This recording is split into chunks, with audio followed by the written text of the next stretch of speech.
LowDOWN, Down Syndrome podcast. Glen and Christie Hoos gives us the lowdown on parenting children with multiple disabilities. Over to you, Hannah and Marilla. Thank you, Jody. Hi, I'm Marla Fulden, SLP at the Down Syndrome Resource Foundation and co-host of the LowDOWN podcast. With me here is Hannah Mahmood, head OT and co-host of this podcast. Hi, Hannah. Hi, Marla. How are you? I'm doing well. How are you? I'm really good. I'm excited about our guests today. Me too.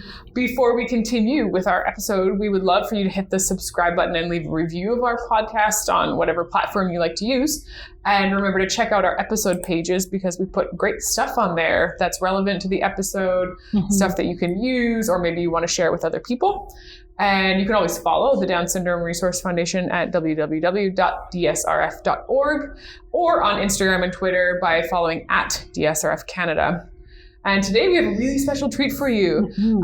Welcome, listeners, to our first Family Spotlight episode. Yes, I'm very excited about this. Me too. This is kind of something we've hatched up, and we hope that our listeners sort of are able to take a lot from it. The purpose of it is to chat in depth with a family who has a loved one with DS, and we believe that sharing stories like this makes families or of kids and adults with Down syndrome really relatable. And kind of satisfies that listener curiosity and in a big way, hopefully decreases the isolation that some families who might be listening might feel because they might not know anybody else who's in the same sort of situation that they are. Yeah. It kind of creates a sense of community. I mean, that's in a way, hope. like a virtual community or just a relatability factor for sure. Yeah. And we know that a lot of people who listen to our podcast live quite remotely or may not know other families who have kids with Down syndrome. So this is our sort of chance to maybe provide some connection a little bit. Absolutely, yeah. And, one of the greatest joys of working at the DSRF is getting to know all of our families. At any given time, we have well over, I would say, 100 families who are receiving services from the DSRF. And this relationship often lasts several years. Yeah. Both of you and I have been working here for quite a while now, so at some capacity one or another. So we definitely have created that bond with a lot of our families. And each of our families are unique with a dynamic and structure of their own. Some have only one child who happens to have Down syndrome. Some have multiple children with one of them having Down syndrome. Other family structures include a child with DS and another child with another developmental challenge. There's single parent families and even families who have twins and one of those twins has Down syndrome. So there's definitely a variety of family dynamics and units. And I think that's the goal with our Family Spotlight is to kind of share their stories as well throughout. So we're very excited about that. So today we are going to speak with Glen and Christie Hoos about their family. So Glen is the Director of Communications at the Down Syndrome Resource Foundation and the producer, or producer extraordinaire. Absolutely. Who doesn't get enough spotlight because he does do a lot of the behind the scenes work, but he's the producer of our LowDOWN podcast. And he and his amazing wife, Christie, are parents to 4 awesome kids. Who have had the pleasure of meeting myself. We will chat with both about their family's history, the ups and downs of life as parents as they have experienced it.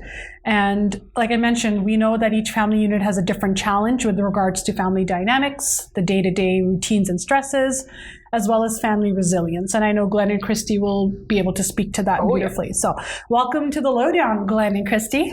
Hi. Hello. Great to have you on. Glen, we finally got you on the air. Yeah, you're on the hot seat now. Other side of the mic. That's right. On the other side of the mic, exactly.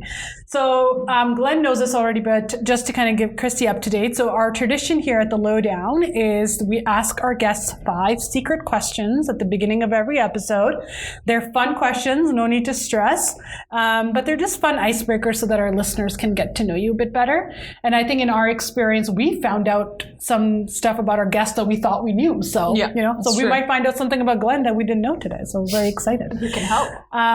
Yeah, exactly. Okay, so let's start off with question number 1. What is your favorite album to listen to together? Together? Yeah. Oh.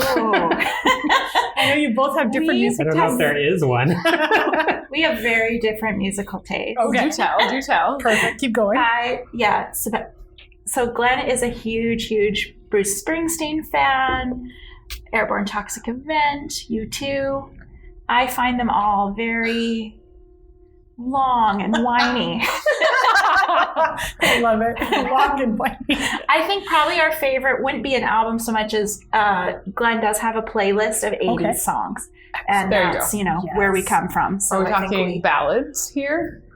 Everything. Oh, okay. Oh, Yeah. yeah. Yeah, so, and we dated when we were 16. Yeah. Was way back when. So some of those old Yeah. Bryan Adams, Tom Yeah. Cochran, Yep. Okay. Def Leppard. Oh, We actually went to those concerts, so that's a favorite. Okay. All right. That's We agree more than I thought. Oh, there you go. 80s will bring anybody together. I mean, really. Okay, question number 2. Where do you like to go for an evening away? I know you have a very busy, stressful life with 4 kiddos. What is your Well, under normal circumstances, normal life. we go to a lot of movies. Yeah. Okay. We like eating out. Mm-hmm. Under COVID circumstances, we've been known to pick up some takeout food, Yeah. download a movie onto our phones, and park our van It's a good in the idea. woods Awesome idea. and watch a movie in the back of the van on a tiny phone. That's Yeah. amazing. That's a good idea. I mean, given what you like here in BC, things are very strict and we're not allowed to do very much, but that is a date. Yeah. That counts right now. We put a futon in the back of our van. Nice. And we bring a blanket and it's cozy. Yeah. I love it. You just need to upgrade your screen size now to at least an iPad. Yeah. It's a little hard to share a phone screen, Well, this way we have to snuggle. There you go. There's a method. Got it. I love it. Okay, question number 3. What is your favorite family dinner? So, I don't know, with 4 kids, I'm sure everyone likes different things. I think tacos would be our, Oh, yummy. it's a little something for everyone because we have a vegetarian. We have one that just doesn't eat beef. Okay. And One that doesn't hardly eat anything. yeah. Yeah. Tacos works for a tricky crowd Yeah. for sure. Yeah, tacos kind of have a little bit of everything. They have the chips, they have the Yeah. cheese. So Exactly. it's kind of very nice. Okay. All right, our next question. What is your favorite AM or morning drink? Are you coffee, tea people? I kind of know Glen's preference, but please share with our listeners. No, neither of us have grown up enough to enjoy coffee or tea in the morning. Okay. So probably milk. Yeah. Milk. Wow. I probably wouldn't get out of bed if Coke Zero didn't exist. As he's sitting here with a Coke Zero in front of him. It takes a lot of caffeine to keep me going, and I don't like coffee or tea. So I drink an embarrassing amount of Coke Zero at any hour of the day. Whatever gets you through the day. Whatever gets you through the day. Yeah. Okay. And our last question. I like this one. If you had an extra hour in your day, what would you do? Sleep. Yeah. I thought that It's might be true. the answer there. Yep. Sleep deprivation is a real thing, right? Yeah. Oh, Yep. yeah. Oh man.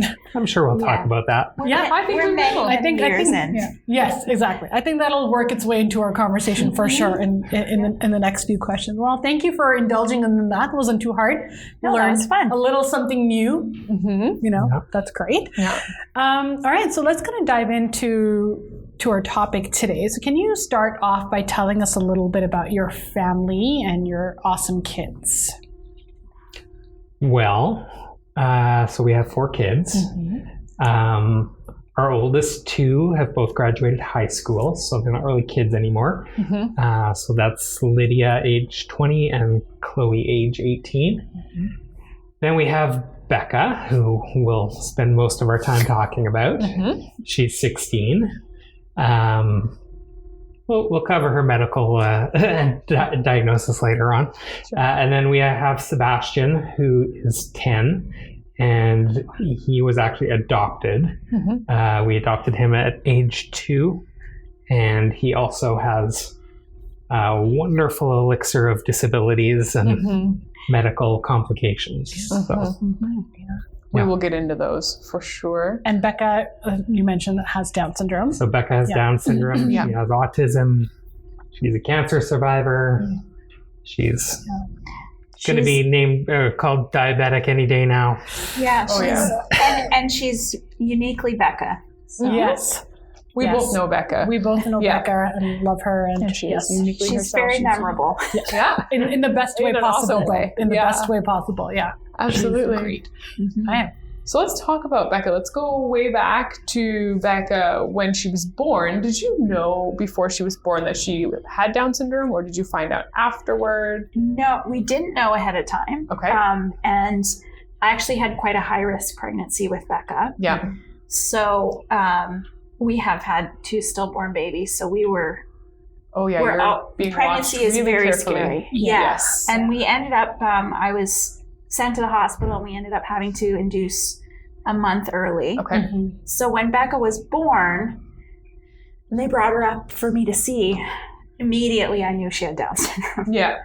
But I was just so relieved that she was healthy Yeah. and safe. And so, yeah, my 2 thoughts almost simultaneously is she has Down syndrome and, and that was about it. So, Yeah. Okay. and Glen had a different experience. So after the nurses did everything they do with the babies and left the 3 of us alone, we're just sort of in the afterglow, looking at her, checking all her fingers and toes.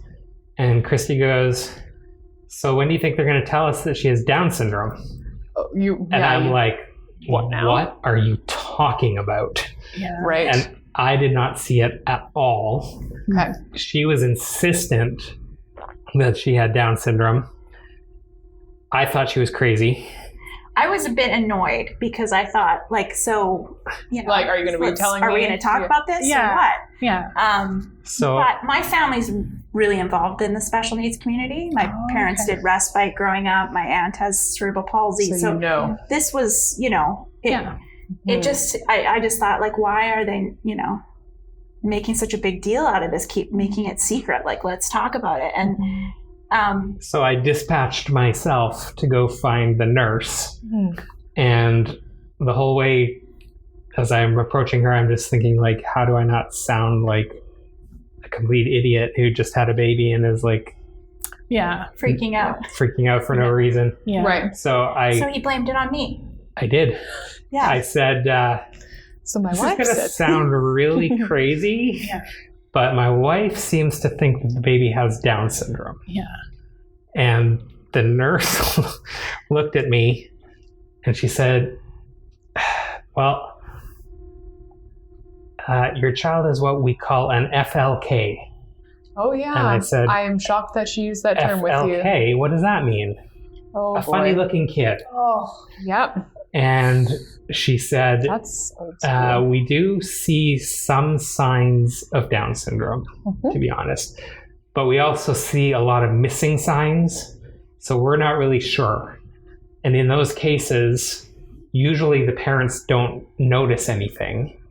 So we just generally test without telling the parents because we don't want to upset them unnecessarily. Right. But since your wife has spotted it, yes, this is something we're going to be testing for, and it takes a week to get the results. So he comes back and tells me, maybe I'm not so crazy. But of course, now I'm pissed at this nurse for calling my kid funny looking. Yeah. Yeah, that's an old term. And they really were confused about whether she did have Down syndrome or not. So they had us go through the list of signs and then actually go through like our family. Like, did we have genetic reasons for some of these different things? So, and then they brought in different doctors to weigh in, and we were kind of running at like 50-50 that thought she had it, thought she didn't have it. and this went on for a week. Like, and going through all these several signs, times a day, we would have someone tell us, One way oh, or the for other. sure yes, or oh, for sure no. Yeah, I mean, it's not definitive until you get a genetic This is only test. 16 years ago. Yeah. Like, it's not like 40 years ago. No. So it's, Yeah, so I mean, she has the epithelial, is that how you say it, folds Yeah. in her eyes, and Yeah. a few other things, but she was like, she doesn't have that line on her hand, for instance. Yeah, So the she, palmar. She had They long, really weren't- skinny fingers. yeah, and they toes weren't and- sure. I mean, and you know, we went through all these signs too, and And we thought, well, maybe my dad has Down syndrome too, because he had quite a few of them. So, it's just not, we didn't know. Yeah. And that's just a lot. I mean, you've just had a baby. You have two other kids. Yeah. So we had a 4-year-old and a 2-year-old. We were, Yeah. And here's me just, postpartum and just like annoyed at all of them because they're all wrong. She does have Down syndrome, and can we just get on with our life? Yeah. Yeah. I was so sure. And Glen was like just constantly trying to figure it out. As you would, that makes sense too, because you just want the uncertainty to be done. Mm-hmm. Yeah. It was like a detective who didn't actually know how to read any of the clues. So I just speculated. Just speculating, Yeah. And of course, Chrissy got sent home after a day or two in the hospital, but Becca had to stay in the hospital for about a month. Oh, okay. She's in the NICU. Yeah, and she couldn't wake up long enough to eat. Oh, yeah. And they obviously wouldn't let us go home with her until she was eating. Yep. Yeah.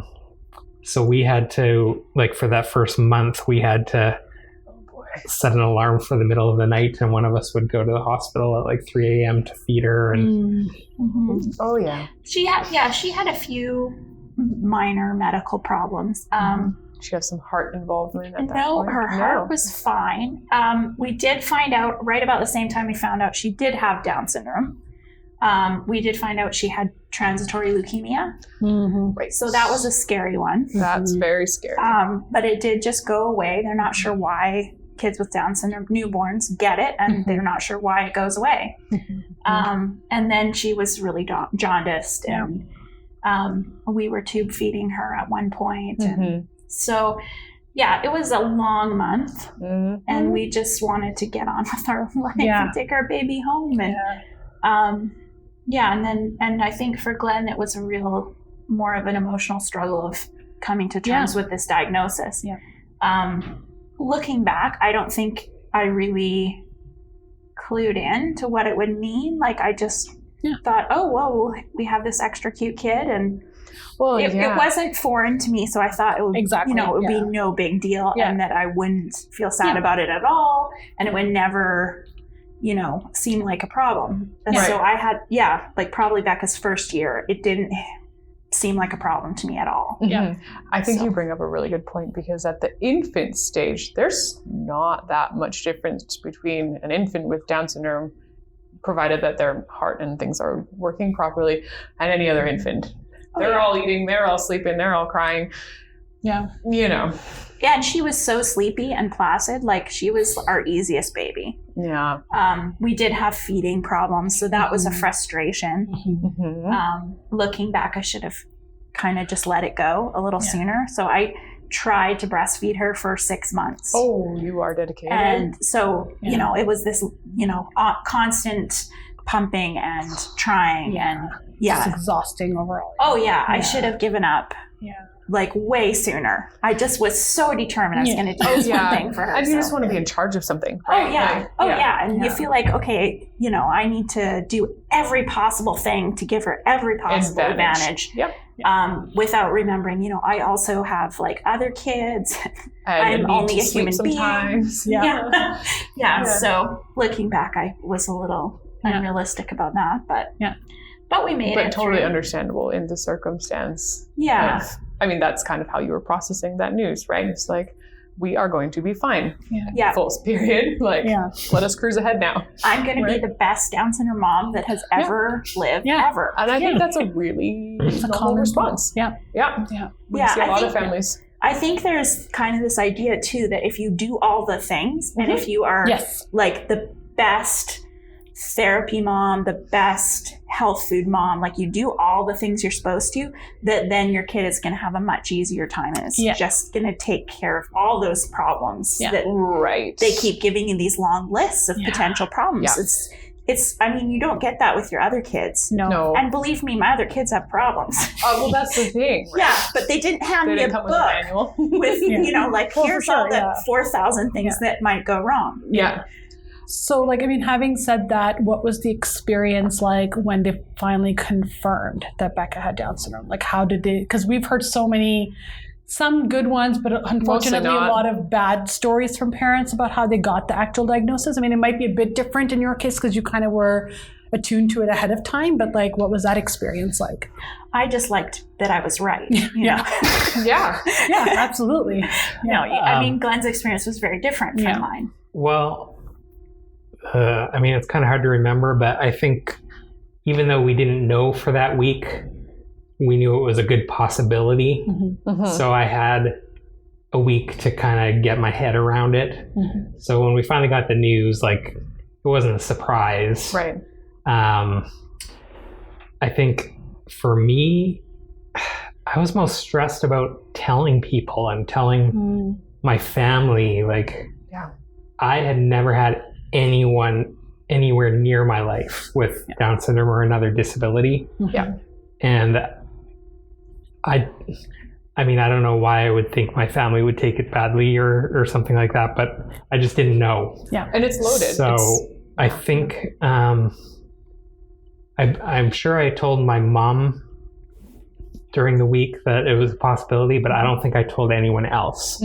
I thought, well, I'm just going to wait till I know for sure.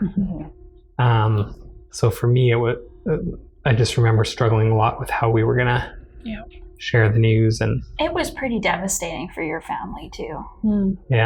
Where again, like for mine, I have a second cousin with Down syndrome. I have an aunt with cerebral palsy. Like my whole family was You're in the group. already. They were already part of this little subculture, so they were actually kind of excited, like you know, like and eager to meet her, and you know, so but I think Glen's family, that was much harder for them to process. And it's understandable, because if you're not exposed to it, then you're afraid of what you may not know, right? Or you're cautious of what you may not know. So it's an experience I'm sure we've heard from lots of other Or like, you know, a lot of people have seen somebody with some kind of visible disability out in the community before. And if you don't know that person, you know, and you're a child or something, it can be a bit scary that if that person's unpredictable. And then if that's the only exposure that you've had, then it's a loaded thing to hear for sure. And we know a lot of families here who have a very difficult time sharing that news with their own extended families, and some don't ever tell decide their not families. to do it. Really? Wow. Yeah. I mean, with our friends too, we got, you know, a wide spectrum of reactions. So we have one friend that works with adults with disabilities. Again, she's in the field, and she was thrilled for us, excited for us, and you know, very encouraging. And then I had another friend that just said, she cried for us, and then she came and gave me a hug. And I actually think both reactions are right. Like there's, you know, it's both true. It's both exciting and you know, not what you expected. A wonderful part of who our family is, but it, you know, it's also a loss, you know, a sadness and something to grieve. So, I think they were both right. Can you talk to us a little bit about some things that stand out from Becca's early childhood? Do you have any fabulous memories of hilarious antics she got up to? Things like that? Oh, do we? Yeah.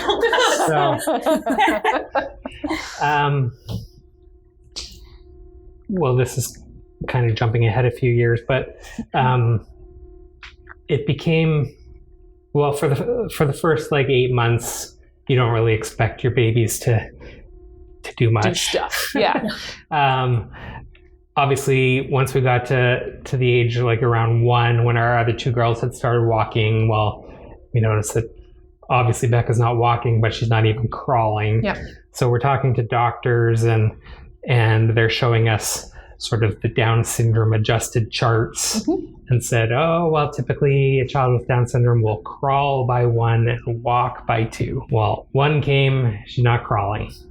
2 comes, not walking, crawling. Still not crawling either. Yeah. 3 comes, still not walking, still not crawling. Yeah. All she did was bum scoot. Yep. And she could move so very classic. fast. Yeah. I know. And all of her clothes have you ever tried had to do that? butt worn out. Yeah. I tried. Like, it is so hard. Yeah. And I was so slow. But yeah, she would have like holes in the butt of all her pants. Yeah. And So now her 4th birthday is on the horizon. Okay. She still hasn't crawled, hasn't stood, hasn't walked. Okay.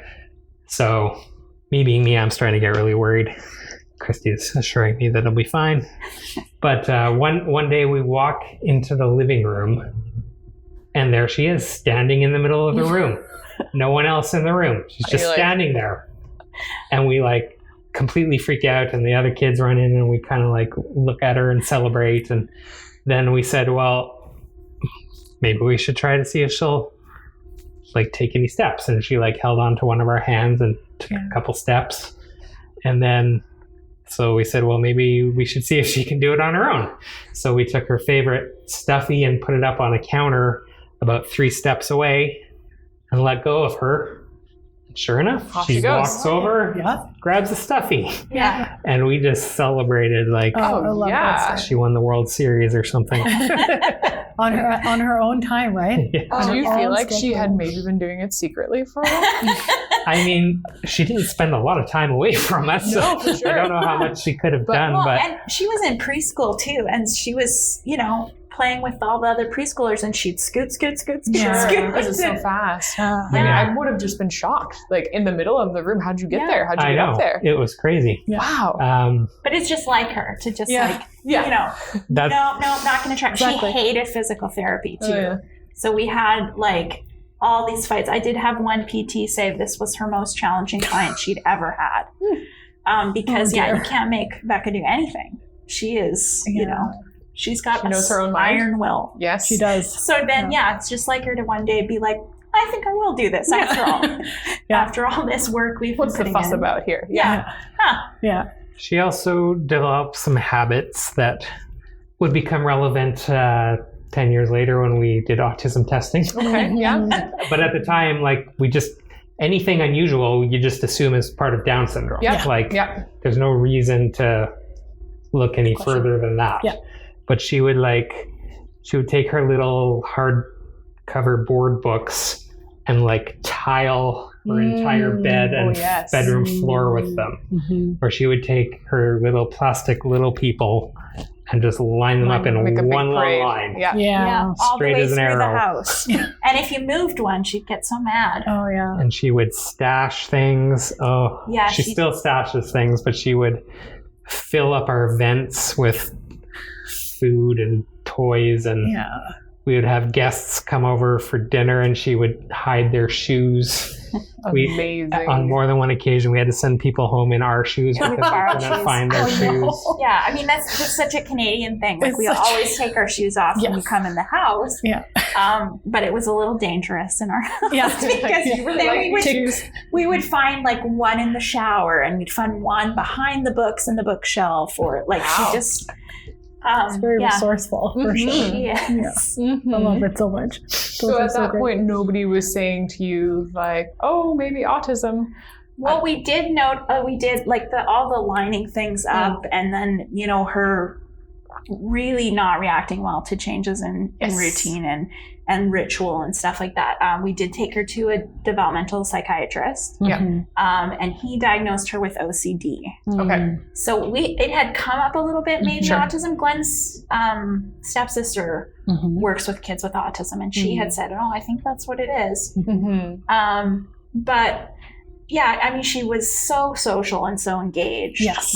Like, just loves attention. She soaks it up, and walks in a room or scoots in a room rather. At that time, And like, and she actually would say, "I'm here." Bring on the attention. Yeah. So at the time we just thought, okay, so this is OCD. Yep. And there was even some discussion of like a hoarding disorder, like this need she had to kind of like get all her things and nest them around her. Yeah. Or even, and hiding things and moving things. We still find she's gone through the kitchen and like put the potatoes in the shoe bin and, moved things around and They have to be just the way she she just needs likes them to be, make right? it her own thing. So it's not always easy to find the things that the cans are supposed to be in the cupboard, but who knows where Might she be put the them. shoe. And she would forget Yeah. Like, Oh, that's not helpful at all. she would hide her own stuff Yeah. and then not be able to find it. And in fact, her very favorite thing in the entire world was her stuffed Pluto, Disney dog. And she hid him once, and it was weeks that we couldn't find him. And we were getting ready to go away on a trip and leave the grandparents in charge. And we really wanted her to be able to have Pluto while we were gone. Yeah. So I finally went on eBay and went through dozens of pages of stuffed Plutos until I found the one that was the same. And I ordered it. And while it was being shipped back to us, we happened upon the original Pluto. So then for a long time we had a backup stashed up in our closet. Yes. But she eventually discovered him, and so then she had Pluto and Pluto's mom. Yeah. Resourceful. Love it. Oh my gosh.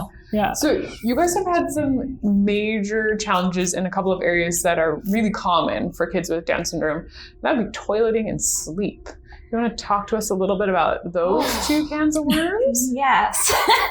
Or do I want to? I don't know. Do you?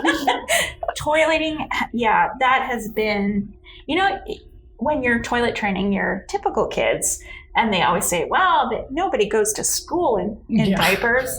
That's baloney. Doesn't work. And we used to assure ourselves, we were like, well, I mean, she's going to be potty trained by the time she's in kindergarten, obviously. And then later on, it was like, well, she's going to be potty trained by the time she's in junior high, obviously. And then it was high school. And now she's 16. Okay. And we're still working on it. We actually, we're seeing a lot of progress. And then she was diagnosed with cancer at, was it age 10? Yes. So then that just out the window. Out the window. And we've been starting over again since then. At this point, we've done all the things. Yeah. We've read all the books, gone to all the workshops, and listened to, every possible type of potty training technique. Yeah. We are able to, we sit her on the toilet. She's fairly trip trained, but she doesn't feel it, and she isn't concerned. She doesn't care. She doesn't care. She doesn't tell us if she needs to be changed. She'll just. I mean, she's starting to realize that that's socially inappropriate, so she's a little embarrassed at school. That's good. Which is good. Yeah, that's very good. Yeah. So we're hoping that will mean something someday. But she's 16. It's still an issue. I mean, when she was much younger, we actually had problems with her getting her hands in there and smearing it around, and that, was probably one of the hardest parenting challenges we've had, because it's so gross. Oh, it's so gross. So gross. Yeah. I mean, nope. It's all over the walls, and it's all over her bed, and it's all over her and in her hair and her teeth. And, she just, it was. Yeah. You are definitely not the only people to have that experience at all. And certainly for the kids, I think, who are really constipated, that comes up more. Parents have told me stories of kids who are just trying to make this pressure and pain stop, right? Okay. And so they will just do it themselves. Just get because it they out. Can't eliminate. Yeah.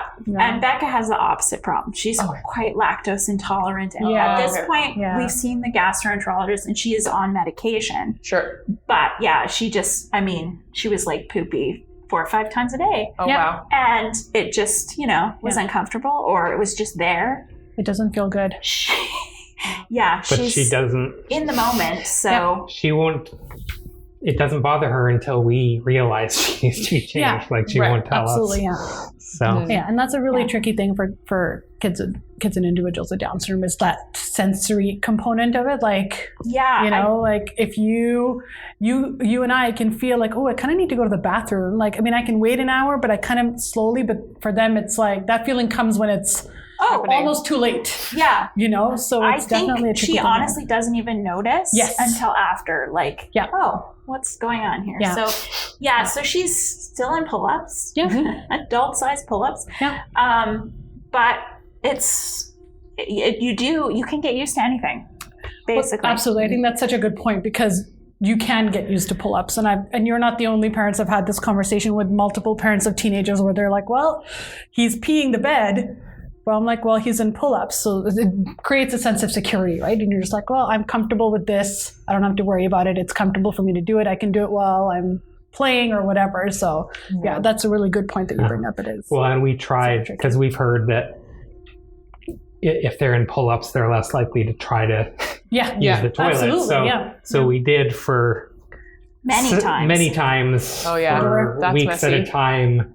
Try to just go with the underwear. Yeah. And it That's messy. didn't decrease the number of problems. It just made them all much, much worse. I know. Yeah. It's constantly a matter too of balancing, like, And just what survival. can we handle? Absolutely. Yeah. You gotta pick your battles. Yeah, sure. and then also trying to get everything squared away. Yeah. We had gone in, like I said, I was going to be the best Down syndrome mom that had ever been born. And you go to these, No pressure. support groups, and and then initially everyone's in the same boat. Yeah. But eventually it starts to occur to you that your kid isn't even keeping up with the other kids with Down syndrome. Mhm. And that starts to feel like a real, that's when I really started to grieve and feel It gets really left out. personal at that point. And there is sometimes that thought that, if you were parenting well enough, if you were doing the right things, then she wouldn't be so behind. And then, and then it starts to feel like, all that mom guilt, right? Oh yeah. Mom guilt is a real thing. Oh yeah, it's awful. So It is. I did eventually, I had started going to a support group, and I did have to stop going because it was just making me so sad. Yeah. And to feel so bad about myself because sometimes especially with the new parents in the community, there's this idea that if you do all the right things, your kid's going to be the most high functioning child with Down syndrome that ever was, like as if it's about you and what you do. Yeah. And it's just that's not. exactly it. It is not about that. It is not And it's a real catch-22 of what we can see now on TV and movies and things. We do see some, actresses and actors with Down syndrome, and some people who are going to university, and everybody has these examples of like, oh, if I just do this and this and this, then I get my recipe for how my kid with Down syndrome is going to do exactly what these other guys are doing. No. I mean, it's just not that. It's just they're still an individual. Yeah. Right? And it's not But your it is parenting held effort. up that this is success for Right. Down syndrome to be on TV, to run a business, to and in our lives, peeing in the potty. That is a big win. We're really happy about that. Yeah. And then and even more than being eventually potty trained, we would really love for her to just sleep at night. Yeah. So Talk to us that's about that. probably been the most difficult. Yeah. Because you said, a little bit ago that she was really quiet as a sort of infant and little one. That did not last. It did not last. So what happened next in that storyline? Right. So we actually, the first, 5 years, she just slept all the time. We had this, she would take huge long naps. I think it was even more than that, because it was once she was into grade school, we were still picking her up grade 3. like a little bit after lunch to take her home to sleep because she couldn't stay awake for the entire school day. Mm-hmm. I think cancer was probably the biggest turning point in her sleep. Okay. Yeah. So when she was, like 7, 8 and still needing a nap every day, we did do sleep studies. We went to a specialist about sleep, and he did diagnose her with restless leg syndrome, low iron. And so we jumped through a bunch of hoops to deal with that, but it didn't really improve. Like, definitely her quality of sleep wasn't great. Yeah. And in reaction, she just slept more, which, at the time was worrisome, but now you're like, when things flipped on their head and she stopped sleeping at all and just started being awake 6, 7 times a night, we realized, that was good. The pendulum just swung completely the other way. Balance-wise, yes. Yeah, so she's so overtired. And so like interested in getting into stuff and wandering the house and eating all the food she could get her hands on, hiding things. Yeah, like if we could trust her to just do her own thing, it wouldn't be such a big deal. Yeah, exactly. Yeah. But the problem is she would eat all the food. Like I'm talking like an entire unopened carton of ice cream is gone by the morning, and she's lactose intolerant. Yeah. Right, so you're going to pay for that one. And she would, any food that she wasn't eating, she was hiding.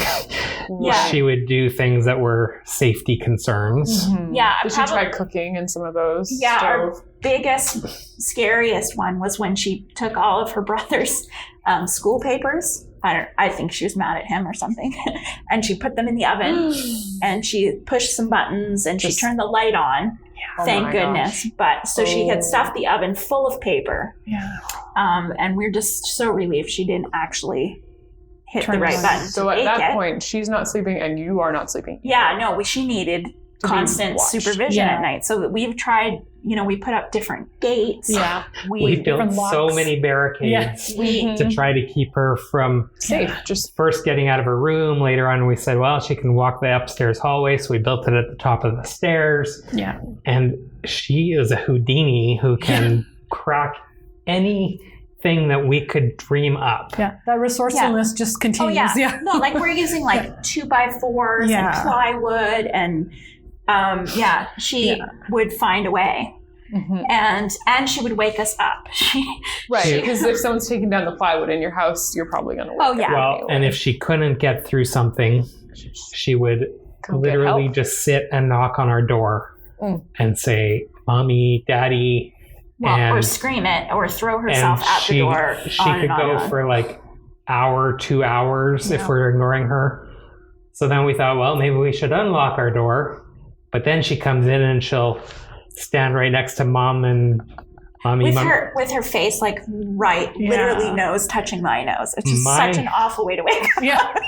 My favorite was she would come to my side of the bed and cover my nose and mouth with her hand until I wake you up. Gasped myself awake. Oh goodness. Yeah. So that's effective. This was like that'll wake you. This was probably 5 years of this happening most nights of the week.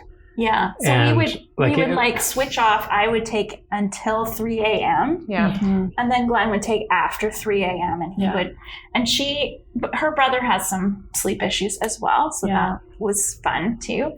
So generally they're up about 5 a.m. I mean, and we're trying to keep them in bed till 5 a.m. But a lot of days it's 4:30, 4. So So we, not surprisingly, both found ourselves exhausted. Well, I'm just going to say, just a little tired. Christie's habit became on her doing the rounds of dropping kids off at school. She would sometimes have to pull the car over for a nap in between drop-offs. Sometimes kids would just be late because if I can't stay awake while I'm driving, then we're going to stop and have a nap wherever we are. So I know all the spots you can pull off and take a little nap. But and I had a professional tell me that I had adrenal exhaustion. And if I wanted to feel 100% normal, it would probably require 9 months away from both work and family. And I said, what a reasonable suggestion. That's probably not going to happen. That's not going to happen. I said, how about a week? And she said, well, it's a start. So I took a week off of work and found someone to house sit for and slept about 18 to 20 hours a day for 7 days. It's remarkable how you don't realize in that moment how sleep deprived you are, because you're running on adrenaline, really. You're just trying to make it through the day. You have 4 kids to take care of, and then it just hits you like a big wall to the point where you need 20 hours of sleep a day for 7 days. To even feel remotely like with it, you know? And I think so many of our parents are going through that when they have their kids with sleep issues. I mean, Crisis a lot level. of them are not to that level. Yeah, it is a crisis level, exactly, to your guys' level, but it really makes a huge difference for the whole family dynamic. I'm sure it's just making everybody irritable in the household. Oh yeah, I Right? mean, you're not doing your best parenting because you're so tired and falling asleep the minute you stop. Mm-hmm. And and it's not good for them either. Like both little brother and Becca are just, you know, so exhausted, falling asleep every time you drive anywhere. Yeah. Everyone So falls know asleep, they're even so, the driver. So tired. You know? Yeah. It's so it's not healthy. We did more sleep studies. We tried different medications. We did finally find one that seems to help her. Great. And we combined that with we got help from a family member to buy a very expensive Tell us safety about that. sleeper. Yeah, tell us about But that. I mean, 'cause that was- seems to have been like in talking to Glenn, that's a game changer for you guys. It has been a game changer. Yeah. I mean, there are still nights like last night, for instance, where she screamed and yelled and called for us for, you know, a good couple hours in the night and then was up at 4 a.m. Yeah. But that's just two times in the night as opposed to 6 or 7. Yeah. Right. So this safety sleeper is designed for youth with autism, and everything is it has the twin mattress goes right inside of it, and it's all zipped up and it is like impregnable. Yeah. So I'm imagining a really hardcore tent. Yes, it's Really and it has hardcore. like a very thick medical grade mesh, so it doesn't feel like she's closed in as much. There's definitely lots of room to move. Yeah. But once she's in bed, we zip her in and it only zips on the outside and she cannot get out. Yeah. So between that and then this medication, like the first night where she slept through the night, we were stunned. Like, is she still alive in there? Like, kind of worried. Absolutely. Well, then you have to sort of untrain yourselves to be able to sleep through the night because you haven't been able to. I'd say it took 3 months before I stopped waking up 4 times a night. Yeah. Right. Just out of because habit. that's what I was used to doing. Right. Yeah. So it was, you know, of course we did get help from a family member, but I was going to say it's worth every penny of their money. Yeah. Right. We'll put a link to that on the episode page for this. For sure. I think you're not alone in needing that kind of solution. Oh, and we had tried to build our own situation like that. We had bought a few different kinds of sleep tents on Amazon, and we had sewed them up and used, you know, Zap straps and safety pins and, you know, at one heard point about a super scissors glue. episode. Yes, she's quite very resourceful. Yeah. So yes, at one point she did hide some scissors, my nail scissors, under her pillow. And then after we put her to bed, she took the scissors out and she just like cut this sleep tent we had recently bought into pieces. Yeah. So not only did we buy this very fancy, expensive sleep tent, we also keep all of our scissors very hidden away, very high, because she can't be trusted. Yeah, she also likes to cut her clothes. I've seen that. Yeah, into little pieces, like confetti-sized pieces. Yeah, and not just like because she didn't like it. Some of her favorite clothes, and then she's sad because it's gone. But it's just, she follows her impulses. Yes. Yeah. And so we are really careful with scissors. Yeah. So it's something you guys have touched on a little bit, and the fact that Becca's a cancer survivor, and you mentioned around age 10. So let's talk about that time in your life, if you can. Sure. How about I start this one? Okay. So we mentioned that she was born with transient leukemia, right? Which only happens to some babies with Down syndrome. Yep. And it's not actual leukemia. It presents as if it's leukemia, but it's not actually cancerous, and it goes away within like a week or two. But when she had that, they told us that she would have higher odds of getting leukemia, but only till she was 5.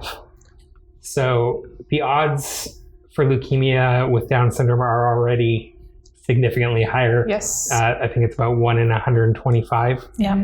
So for the first 5 years of her life, her odds were 1 in 25. Yeah. So until she was 5, we went every 6 months for a test to make sure she didn't have leukemia.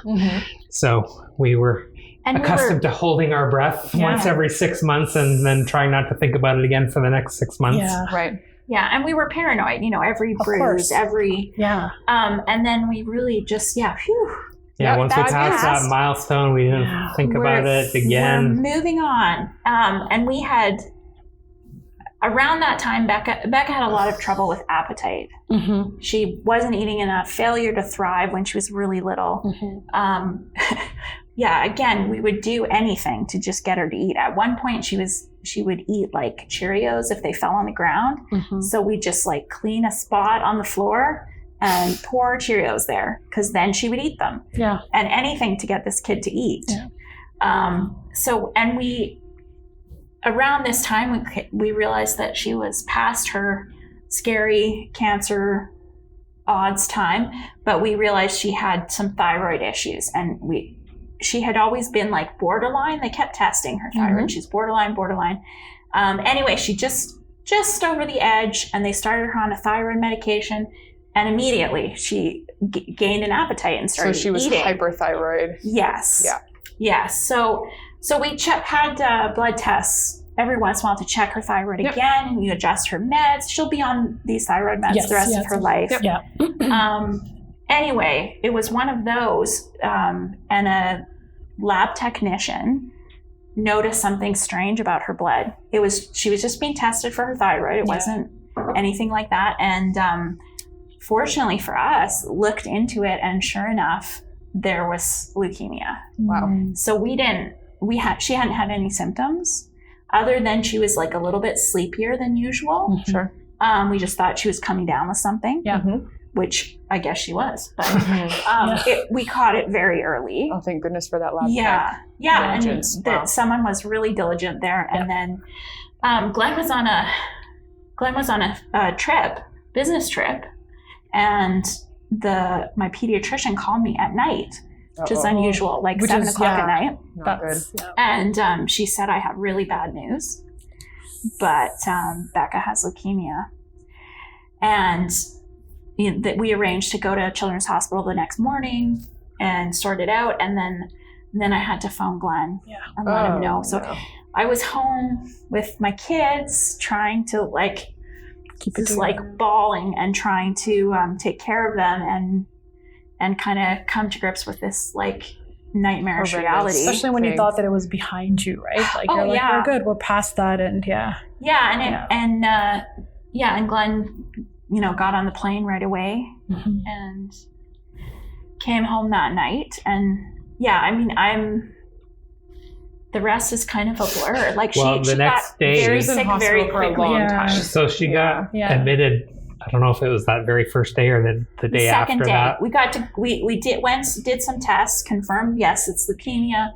It actually wasn't the kind related to transitory leukemia. It was a different type of leukemia. But we went home one night, and then she was in the hospital, and she was in the hospital a lot after that. So it's quite amazing that the protocols for childhood leukemia are very precise. They literally on our first day told us basically what her medical schedule was going to be for the next 2.5 years. And it just bite-sized pieces of info for you. Is how it went. But she got every complication under the sun. A typical child would spend their very first week in the hospital and then go home. They told us from the outset that when the child has Down syndrome, they extend it to a month. But for Becca, it was over 2 months. Oh boy. Because she kept getting complications. And we live a good hour drive on a good day from Children's Hospital, and we had to have one of us there at all times So basically overnight we had to rearrange our lives to where one of us could spend every night at the hospital for the next 2 months. Other person be home with the other children. So usually we did it in about like 48-hour shifts. We would trade off, and so one of us would be at the hospital, one of us would be home with the other kids, and it was kind of like that through her entire cancer treatment. She just got complication after complication after complication. What were some of the complications that, I mean, I know... Well, the one that we had in the first 2 months, which led to the super long stay, she kept getting C. diff. Oh, yeah. geez. No, that wasn't in the beginning. Oh. She had cellulitis. She got a really, really bad infection. Oh, okay. Yeah, and then she had 7 rounds of C. diff in the end. Like, it just kept coming back. And so we were often in isolation when we were in. Yeah. Oh, yeah. Yeah. I mean, it is a smell you'll never forget. It's just brutal. Yeah. Oh, Yeah. It's just like having dysentery or something. Poor kid. And later on, like halfway through her cancer treatment, the worst one was these mouth sores. Yeah. Like her entire mouth, lips, lower face was just open wounds, and you had to like brush this stuff on to make it better, and it stung. And so she did have to have an NG tube to be fed for quite a while. We were thrilled. It's awful to put it in, but once she had it, so much easier to get meds in her. Yeah.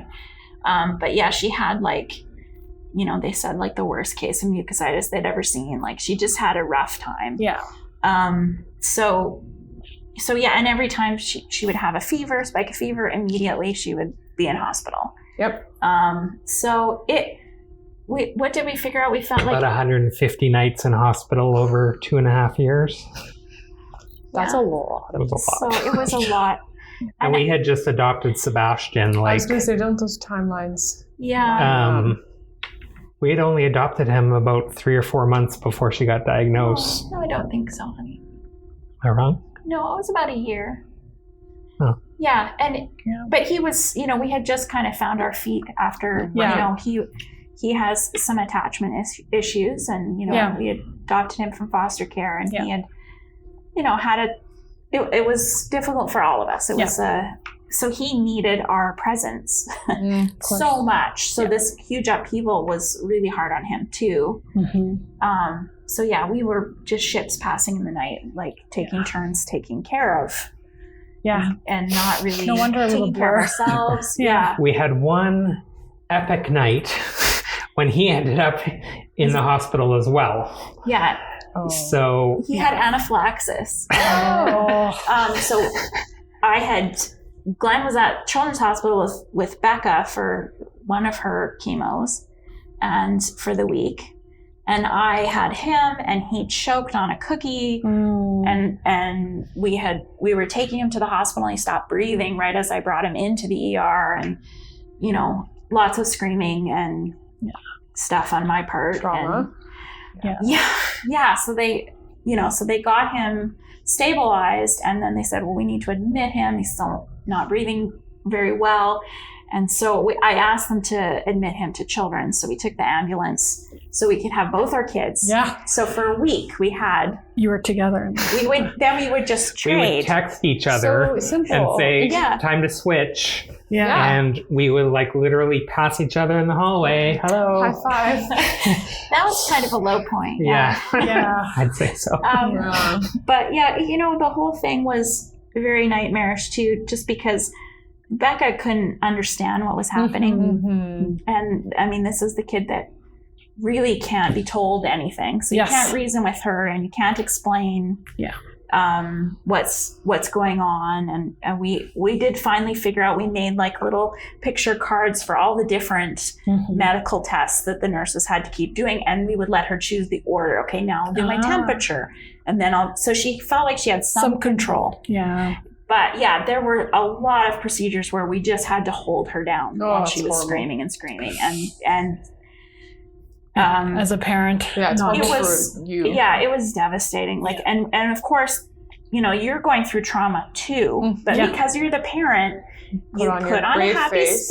You sing a song, and you act like you're so totally calm, so you don't really have time to deal with. You don't get to process all of that, stress that you're dealing with, because you're just being the calm one for your kid.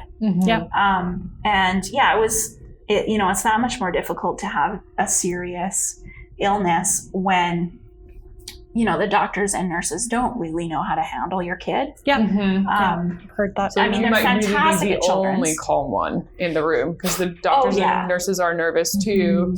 Well, and they can't, and sometimes they would just look at the chart and they'd be like, oh, she's 11 or 12 or whatever, and they kind of not realizing, okay, you need to use your, preschooler or even toddler skills at this point, because she's a traumatized, confused, in pain, and so she's a tough kid though. Like, well, I was just gonna say, like, to have gone through all that by the age of 10, and she actually, she got used to it. It became her normal, to the point that she actually learned to love the hospital. I mean, because we would, even when she wasn't stuck in hospital, we often were going every single day. Yeah. We would drive back and forth and for treatments and checkups. And so at this, even this day and age, when we have to do blood work or any kind of test like that, we actually go to the pediatric oncology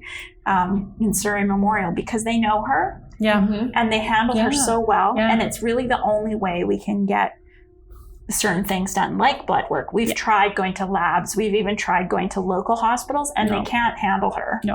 So we're still, and they're still taking care of us years later, because they're so good. And it's not like, and I think this is a good point for other parents to know too. It's not necessarily that, I mean, yes, Becca, I don't want to say that she's a lot to handle, but there are specific ways that you can do things with a child with Down syndrome that just puts them at ease, right? So it's not like Becca's like this really hard kid that's going to be like throwing aggressive things, but there's some key things that you could do that just put her at ease. And, those strategies. The medical staff would be doing. Yeah. Exactly. You would hope that the medical staff would know, okay, this is a child with special needs.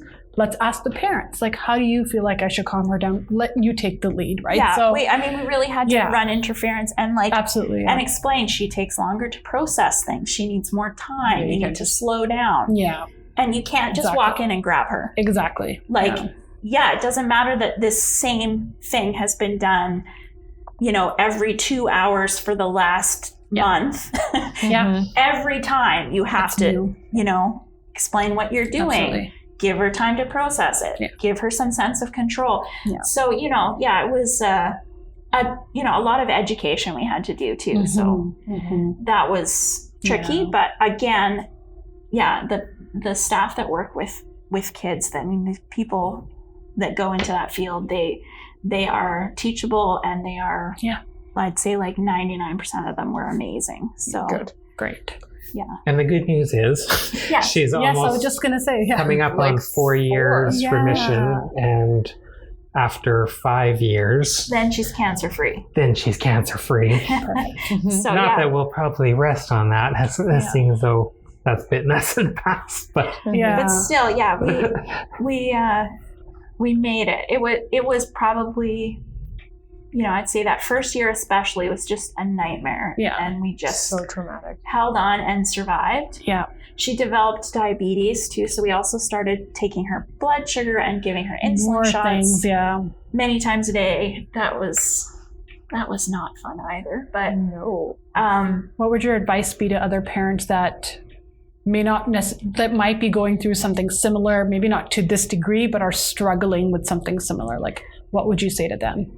I would say, the things if we could go back and do it again, I would say it is a marathon, not a sprint. So take all the help you can get. Oh, that's perfect. And if you have a chance to just, go sit under a tree, take a deep breath, walk out of the room.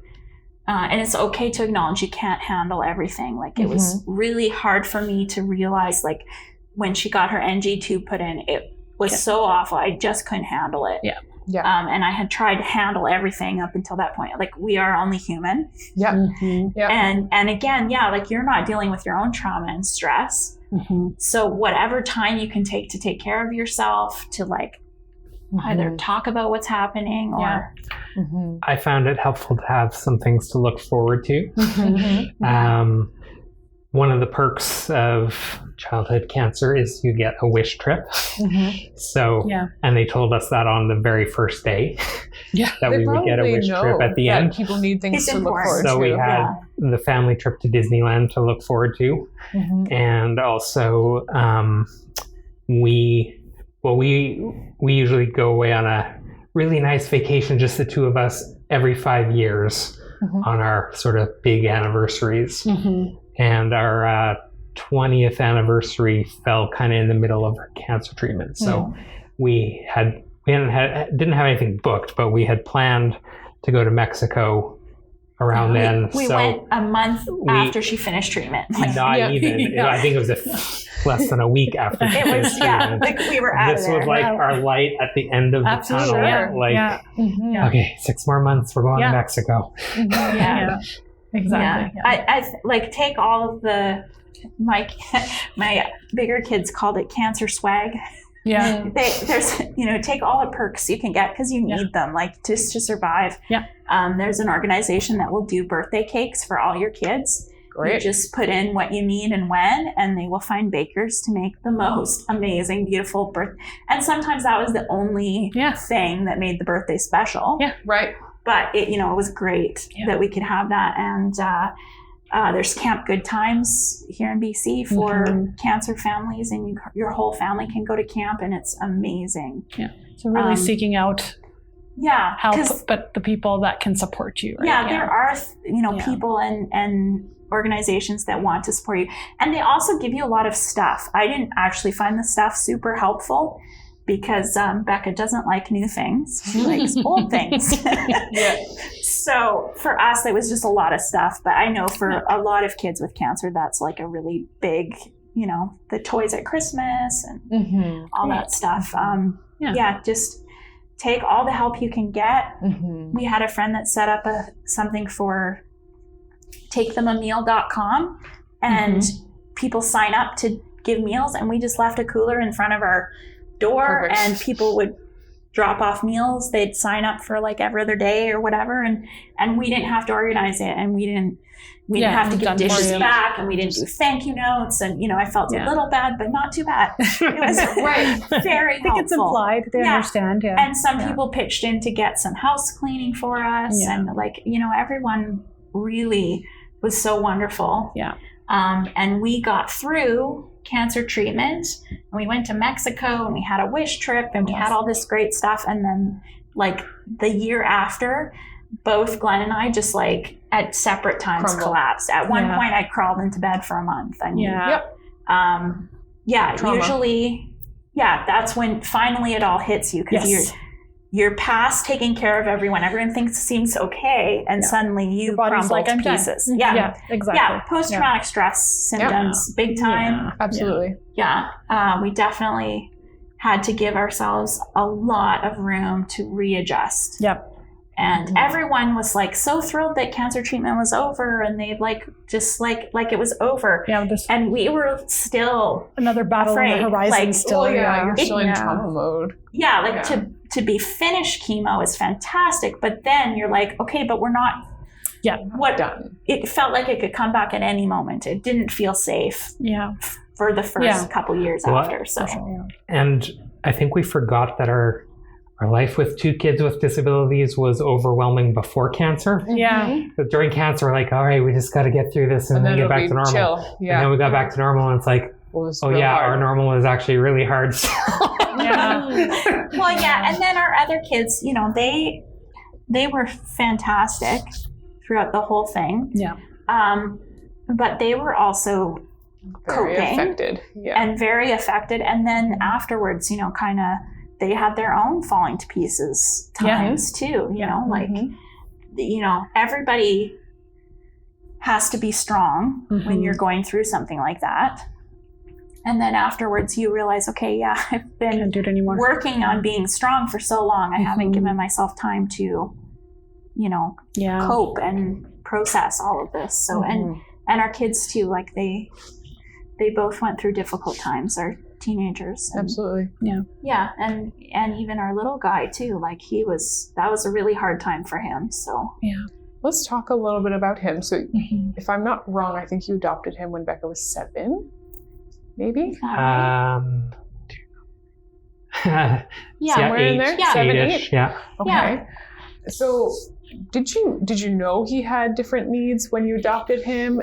We Did that impact the reason that you chose to adopt him? Well, we had always wanted to adopt. That was, I have family members that are foster parents and adopted parents, and we had always planned to. Having Becca really threw kind of our plans into disarray.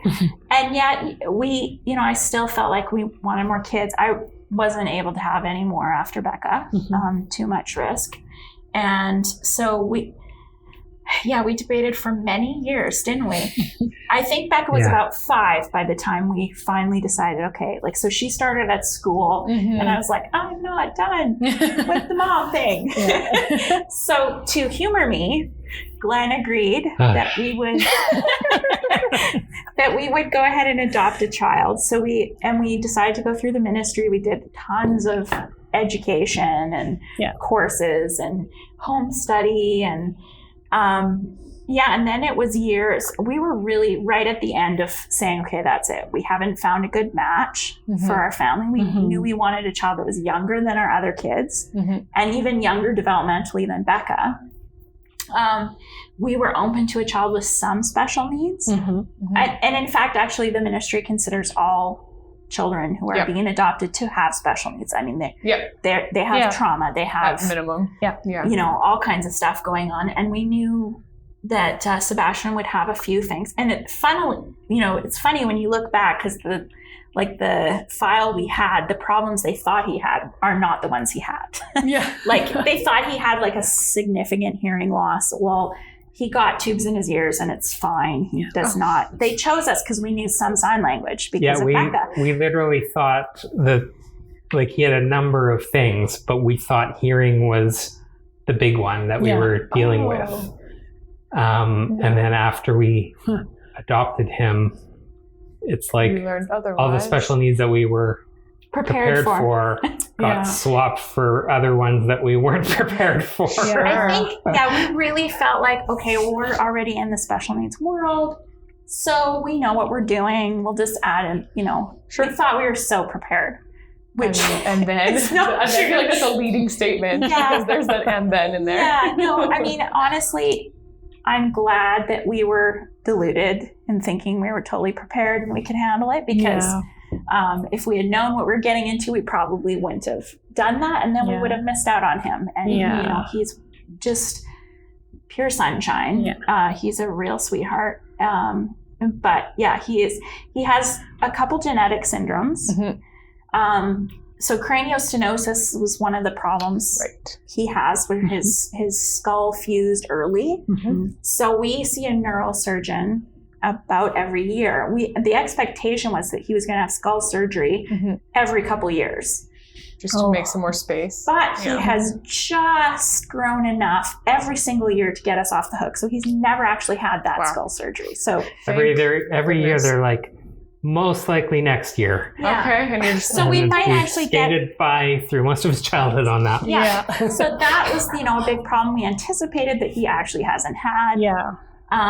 So he does have a mild intellectual disability, and he has ADHD, quite extreme, and sensory issues and some attachment stuff. So emotional regulation issues, anxiety, and he has some behavioral stuff, and he has a lot of attachment needs. So we have to kind of be with him a lot, and he's super affectionate. He's and very smart. Very smart. And he has certain obsessions. He's fixated on the solar system. He can tell you a million things.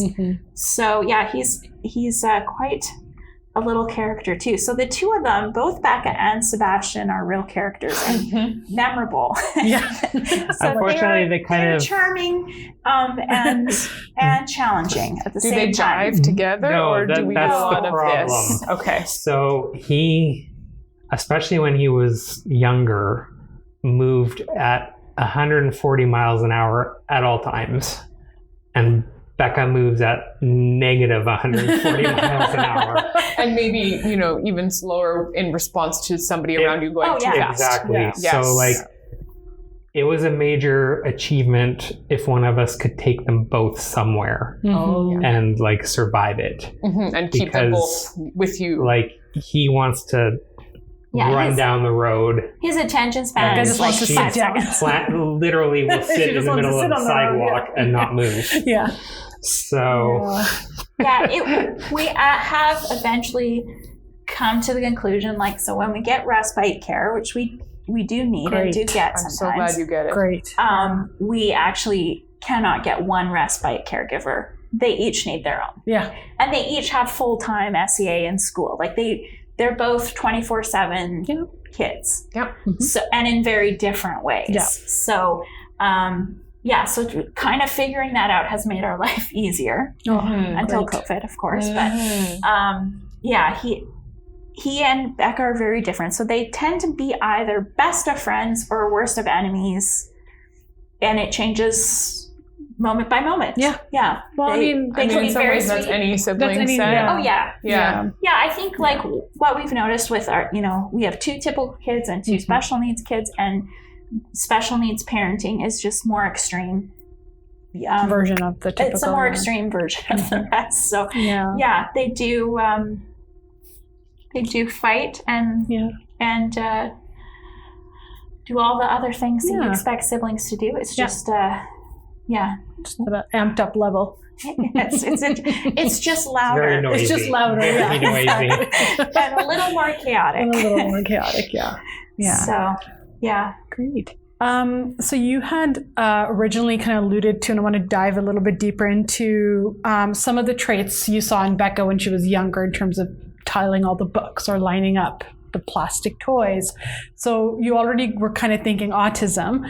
So can you tell us a little bit about what kind of, because it was just recently, like I think 2 years ago, when you actually decided to go for the assessment. So what kind of spurred that decision, and what was the assessment like? Because we know, Marla and I have had plenty of stories from parents about what the whole process of coming to terms with, oh, maybe my child does have autism. How do we broach that subject? And then going through the assessment process. So can you talk to us a little bit about that? Right. So, I mean, I thought like Becca's diagnosis with OCD was kind of, okay, it's this, and we thought maybe it was autism, but it's this instead.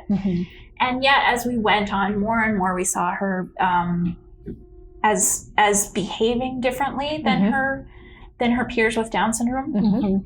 And really, more of our difficulties with her weren't to do with Down syndrome, to do with these other things. That's a really good point. And one of the things we noticed, like, she is very social, but we noticed that all her social interactions kind of followed a script, and they were very repetitive. And she would, like, one of the things she likes introducing herself to people. That's one of her comfortable things.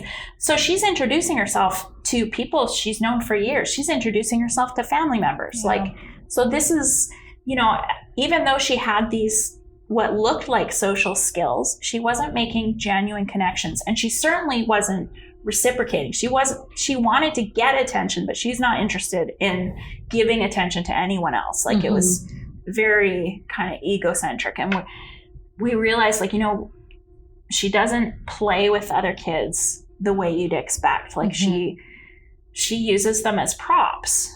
Yes. She doesn't actually interact. Yeah. And, and then as through cancer treatment too, there's, we met other kids with Down syndrome who were also receiving treatment, and yet she wasn't like anyone else. She wasn't like the other cancer patients. She wasn't like the other cancer patients with Down syndrome. Well, and in my job, Yes. You I them see a all. parade of people with Down syndrome every day. Yeah. And after a few years, it started to dawn on me that Becca's not like the other kids with Down syndrome that are her age. Yeah. When people come to our house, she disappears. Like she is. That's an unknown. Yeah. If she's not the center of attention, then she doesn't want to be involved in whatever at all. What you're describing is like very classic autism in girls. Okay. But not autism in boys. And I think that is an even trickier piece of it, because for a long time they didn't realize that autism looks different in girls, never mind girls with Down syndrome. Yeah. So it doesn't surprise me that it took a long time for whoever was referring you to say, like, maybe we should do this, because it's so niche, this whole, Well, and the stress of cancer, she started stimming, and she started a lot more little ticks, and she would do this like to calm herself down. So that is more, kind of Classical stereotypical autism. Yeah. So we took her back to the same psychiatrist, and he did say, okay, you know what? I think she needs to have an assessment. Maybe she has OCD and autism, or maybe it's one or the other, but definitely this is, more serious. We had given her meds for when she was diagnosed with OCD, and that had really helped with some of her repetitive behaviors. But again, so we waited and waited and waited for an assessment. We looked into getting a private one, but we had heard you really need someone who specializes in people with Down syndrome and autism, because it presents differently. It does. So they suggested it's better for us to wait. And so we did finally get in, and we saw a psychologist who did an assessment of Becca, and then we had another appointment at Sunny Hill where we saw someone there, developmental pediatrician, I believe. When we went to see the psychologist, he was assuring us she didn't have autism. Like, this was because she's so, I think, especially on first meetings, she's so social and she's so engaged. It just didn't fit with his idea of autism. I didn't get the impression that he dealt with Down syndrome and autism together. Oh, yes. And some of the old school guys still don't think that you can have a combo pack. Don't even get me started on that. Because when we saw the next person, she said slam dunk. And she is the expert. So the meeting with the psychologist, it was also very discouraging. We had kind of distanced ourselves from assessments because pinning a number onto Becca is the worst. Awful. It's just awful to hear, know her functioning is moderate to severe, probably more on the severe side of things. And we knew that, obviously. They would show us a chart but we didn't need to hear said she was 999th out of 1,000. And then they would say, oh, but she has a relative strength in this area. In this area, she's 998 out of 1,000. Who was that helping, really? Oh, wow. Let's lean into that then.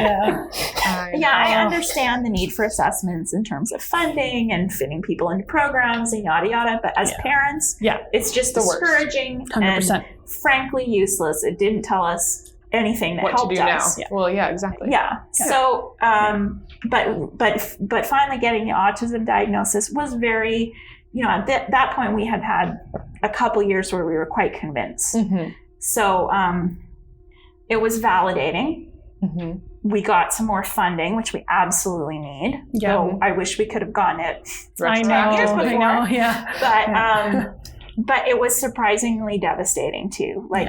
We knew she had it, but it was just like one more label for a kid who's had a lot. And it didn't change anything. She is still exactly who she is. It just gave us an explanation, but it also kind of confirmed, this is, in a lot of ways, the autism side of things is a much more difficult thing to deal with than Down syndrome. I mean, Down syndrome's the cute disability that's on TV, and lots of people when they look at someone with Down syndrome, they adjust their expectations and stuff. Whereas with autism, she doesn't even act like they expect the kids with Down syndrome. Like, that's always happy and so easygoing. No, not our kid. I mean, even if you have just Down syndrome, you cannot always be happy and easygoing. Oh, so yeah. just Like let alone, right? Yeah. We're not the stereotypes. Yeah, exactly. Yeah. Of these labels. So, and we approach, we see a lot of kids here. That's our whole job. And we have this conversation often when we think that there might need to be an assessment done, but we approach this so extremely cautiously because it comes loaded with a whole other round of grief for that family to, who might still be adjusting to the first diagnosis, to then have to go through everything again with like a maybe attached. And it's like what you experienced in your first week with Becca, the yes, no, people are telling you different things. And then to have to be on this 2-year wait list. So we err on the side of caution, I would say, mostly, where we're not jumping to any conclusions fast. Yeah, and it's a tricky thing to bring up to parents, because especially like we see, Marla and I especially, we see a lot of tiny ones, like 2-3-year-olds. And if something is popping up that's a red flag, part of us are like, well, if we really, really feel like it is autism, we kind of want to get them in there as soon as possible, early intervention, funding, all that. But not at the expense of traumatizing the parents. And, like we have to really tread carefully. And sometimes I've had parents bring it up to us. And then we know they're ready to talk about it. And they're ready to talk about it. And then sometimes, like, I don't know, you have some really great ways of starting the conversation with parents about it. But, and you never know if a family has, like, even heard of autism before, if it's ever been mentioned. Did they even know that you can have both things before? So we start very lightly, but it's hard. It's a really hard. It's hard as a therapist to bring it up because what you're bringing to a family is challenge and this extra label and this grief and this unknown. And at the same time, what I also want for a family is access to everything that they might need and to understand their child better. It is hard. And I love that you said that it didn't change anything. It just explained a lot of stuff. So that is something that I will take away, because I think that's a great way to just, I had a conversation with a 3-year-old client's parent, and she herself came to the realization. She's like, he's still going to be the same kid.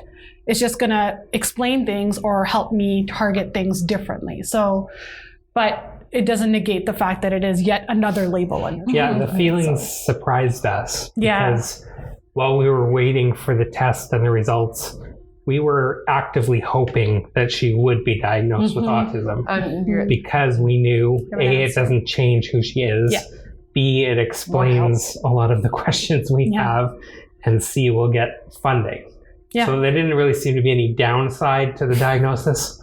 And then when it came, it was hard. And it was a kick in the gut. I think for us, it was kind of a clarifying moment in terms of her future. Sure. Because we're just getting into the stage now where, she's going to graduate from high school in like 18 months. Yeah. What comes after that? I mean, we see some of the very high functioning students of DSRF, and we kind of knew, she might not be at that level. She's not potty trained yet. You kind of hold out hope that eventually we'll get somewhere close to that. Yeah. Yep. And this was more of the person who gave us the autism diagnosis also said, you need to sort of get your heads around the fact that she's going to need hands-on full-time support for life. And we had kind of already come to that conclusion ourselves, but hearing someone say it is like, okay, it makes it real. This is what's happening. It does. It narrows your options even more. And you do feel like you get a diagnosis of Down syndrome. There's losses. Like there's limitations. You read "Welcome to Holland," that poem about how it's not what you expected, but it's this other good place. Tulips. Yeah, exactly. And then this is like, oh no, you're not in Holland, by the way. You thought you were. It's not even tulips. It's like some whole other place. And so that's annoying because it's yet again another big change. Layer of losses and change of expectations. And for sure. And yet, honestly, like this, to people that don't know Becca, this sounds so overwhelming, I think, and probably negative, and yet she's hilarious. That's like exactly she what I was is, thinking. she's happy. She's smart. She does enjoy her life. Like, you dare not cross her because she's determined to enjoy her life, right? Like she's a little spitfire. Yeah. So, and Becca's attended some of our programs. I've seen her during our summer school program, and she is like the life of the party, and with the correct strategies in place, like all of our other students too, right? Like she's not the only one, so yeah. Yeah, and she has interests and things that she enjoys to do with peers, like all of our students do. Mm-hmm. I'm interested to know how getting the second diagnosis, or third, we'll just call it ASD diagnosis. Yet another. Let's not count. How that impacted your mom guilt, because then do you get to go back and say, hey, wait a second. Yeah. This was not me and my parenting, and it never was. This is I Becca think herself. let old me off the hook a lot. Yeah. Good. Because, for one of the things you learn when you have a child with special needs is you need to stop comparing them to typical kids. Yes. That I didn't feel any grief with Becca's diagnosis until she was about a year old. And there was, we had a friend who had a baby born the exact same day. And to see how brutal she had, all the things she had done, and that she was talking and saying mama, and I didn't even have, my child's not even saying mom. Right. That's when I started grieving, right? Like, and you have to learn, okay, I don't compare her to typical kids. Yeah. Well, then adding this autism diagnosis, I don't compare her to other people with Down syndrome anymore. And I don't compare her to other people with just autism. No. There's really not much comparison for Becca. We know a few kids around her age that have Down syndrome and autism, but even then, it's a very unique combination. It's a and spectrum, she's just, right? Yeah, exactly. Yeah, she's just so much her own person. Down syndrome is kind of a buffet of symptoms. Autism is a buffet of symptoms, and then put them together, it just makes your kid even that much more unique. Yeah. So it definitely has helped me with the whole mom guilt thing, and to give ourselves credit that we're dealing with a lot, a lot of different things, child. and to really give credit to Becca too. She's quite phenomenal. She has a lot of things she's dealing with, and yet she finds a way to really enjoy life and to really interact with the world in her own unique way. So, the resiliency is pretty amazing. It is. Yeah, it really is. I mean, we've had to change, so she doesn't have this felt need for friendships and relationships the way we thought she would. Yeah. But she interacts with the world in her own way. And, she loves boys. A lot. Like any 16-year-old. Yes, 16-year-old. This summer, we actually went to a hotel for a few nights in the midst of COVID. It was very, very safe. There was a swimming pool with a very low limit of people. We generally had it to ourselves. But then off to the side, there was a separate hot tub. And there were 4 I love where this is going. 20-year-old dudes in there. University age. And she marches up to them, puts her hand on her hip. Hello, boys. It wasn't a march, it's a sachet. Of course, yes. Yeah. She does have her unique sachet. She often will meet a boy and just decide, you're my boyfriend now. Okay. So, very nice. That's her. Love it so much. She is, she's a character. Yeah. Glen, you just mentioned, COVID. How has life been for you guys since COVID? Because there's, I know it's a loaded question. I mean, it's you rely so much on the respite and getting out of the house, getting the kids out of the house. So how has it been, and what are some of your survive and thrive strategies that you've been kind of going to? That's a good way of putting it. Well, the first 3 months, I would say, were the hardest because school was closed. Our respite, we shut it down. Yeah, I mean, we really rely on that village of people to help us because our kids are 24/7 supervision type kids. It's a lot. We tried. Our Thrive and Survive involves a lot of screen time. Yes. Yeah. We, Yeah. 100%. as she does, within the first few days of COVID, my wife made a giant poster on the wall of our new daily routine Genius. and all the things we were gonna do to, get outside once a day and all this. I do overreach. That I feel like might I have did that. lasted. It didn't happen. Might have Some of it lasted 2 happened. days. One of our son Sebastian's things is at the best of times, he hates leaving the house for any reason. Yeah. Okay. He also hates getting out of his pajamas for any reason. So now he didn't have anywhere to go. We were trying to get him out of the house once a day. We did. Did not go well. We did realize that for him, new situations are scary and overwhelming. School is a routine, so he was used to that. So we did get. So I took him at the same time every day on the same walk every day. Yep. And that became something he could handle. So it was just finding a new routine that could fit him. So routines were important. I mean, we missed respite and we missed teachers and all that stuff, but there's a small part. I don't know if you want to call it Schadenfreude. Everyone is so freaking out about COVID, and there's part of me that says, well, welcome to my life. Because we already were isolated and we already didn't go places, and it was very difficult to leave the house. And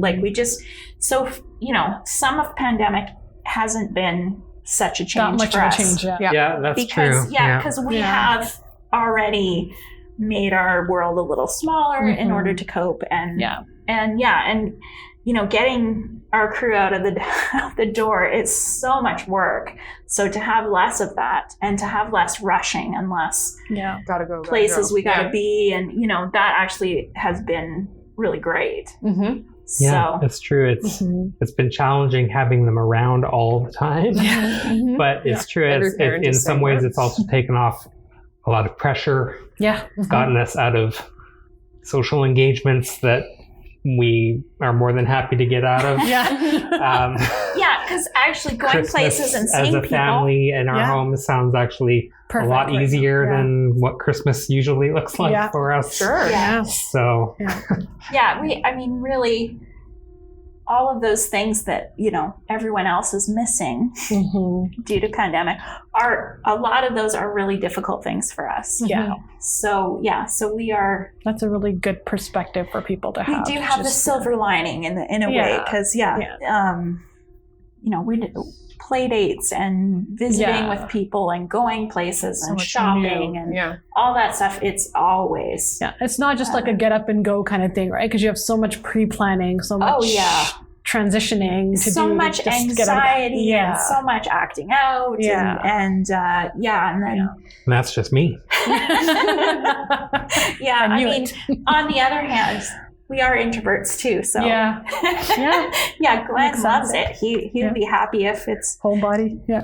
Work from home, keep a social distance the rest of his life.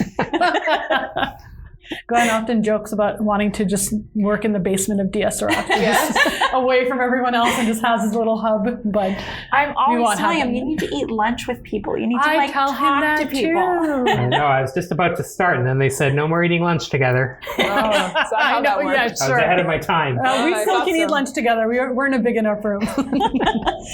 I kind of wanted to end our time together with just a question about Miss Becca. What are your hopes for Becca's future? I mean, I know Glenn alluded to it a little bit. You're kind of planning, but what are your hopes for her?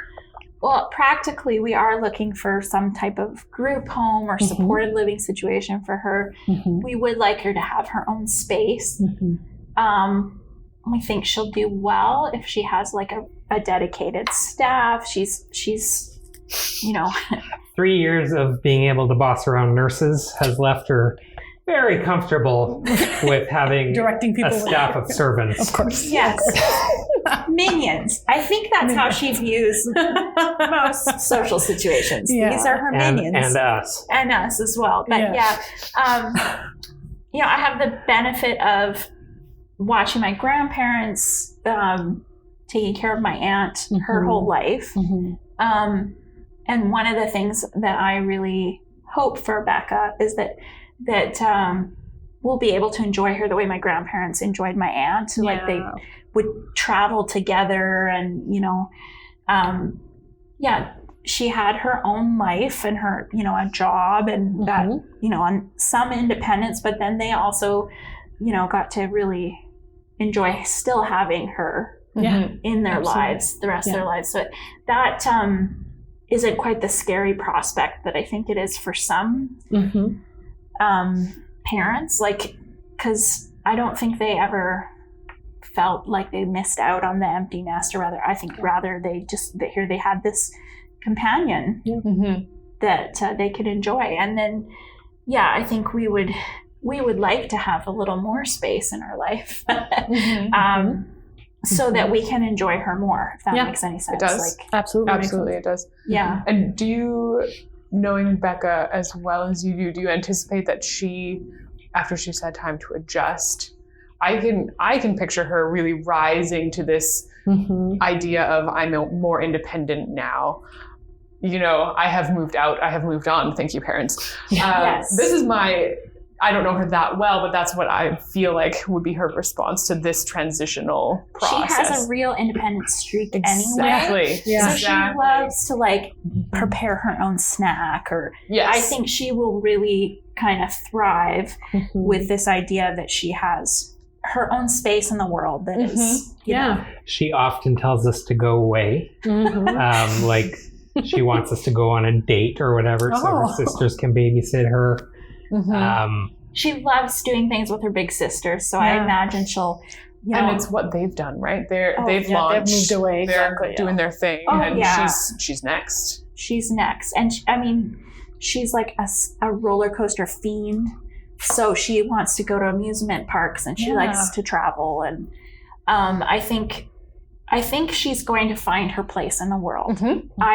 I anticipate she would love to have some kind of job that involves like greeting people, or just being social. She would be just being social. Social, I mean, that's her favorite thing. She, you know, as we walk through the world, she greets everyone she sees. She talks to everyone she sees. You know, she's a little more difficulty with like a sustained conversation, but like I could see her like taking tickets in a movie theater or being a greeter at Walmart, or, you know, basically she would just make it a job to be a greeter at any place. Yeah. She would quite happily happy doing it, right? Yeah. And, you know, in that kind of job where the real key is being consistent and doing the skill that other people might fade off on and be, you know, less on the job, she would not. Oh yeah, I mean, she would thrive in that. She would be the greatest greeter in the whole world every day, the rest of her life. Like she's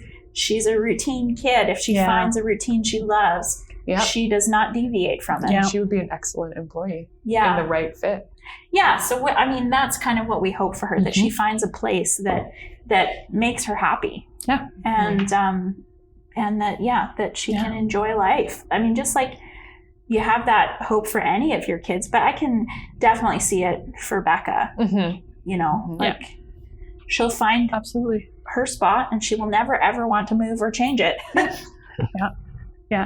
can totally see that for her too. I would just definitely bringing so much more joy to the world if she's out there doing something like that. We had our discussion with school. It's time to look into what kind of jobs would she like to try, and most of the kids in her class, she's in the resource room mostly, you know, they're looking for jobs that are behind the scenes and that, you know, don't cause too much anxiety, and working with maybe animals, or I'm like, well, not Becca. She needs people. The more people, the better. And that's the thing. I'm glad that they're talking to you about that and not just assuming that, oh, Becca might like to do this, because you really do need to find the right job fit for the right person, no matter what ability, right? So I mean, it's personality too. It's a personality thing, for sure. And I think people think autism, they think that's personality that doesn't like people or whatever, like it. And that's absolutely not true for Becca. She loves people and she loves socializing. Yeah. Love it. Well, we want to thank you both so much. And it's just been great. I'm at a loss for words because I've learned so much from you guys. I mean, I know you guys a bit, but I think our parents that are listening out there are going to really take a lot of value from this conversation and know that they're not alone. And then if you guys can do it, they can do it. Well, anybody could then. Well, I mean, not everyone's been dealt the hand that you guys have either. And I know, knowing Glen as well, from, you guys take it in your stride, and I've never heard Glen ever complain in a way that's not, Glen's a big. You hear that?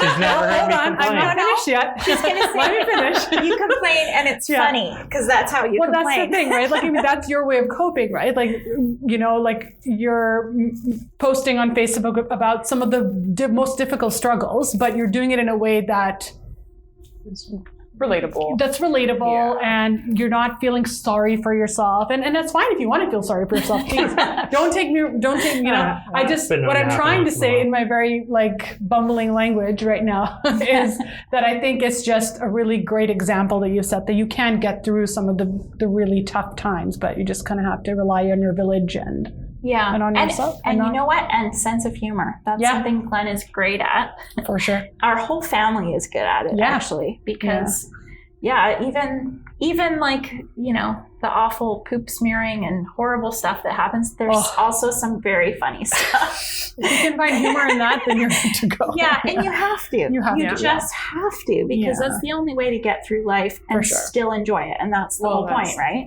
Yeah, that's the thing. Yeah. We appreciate you guys coming. Thank you so much. Thank you. Thank you.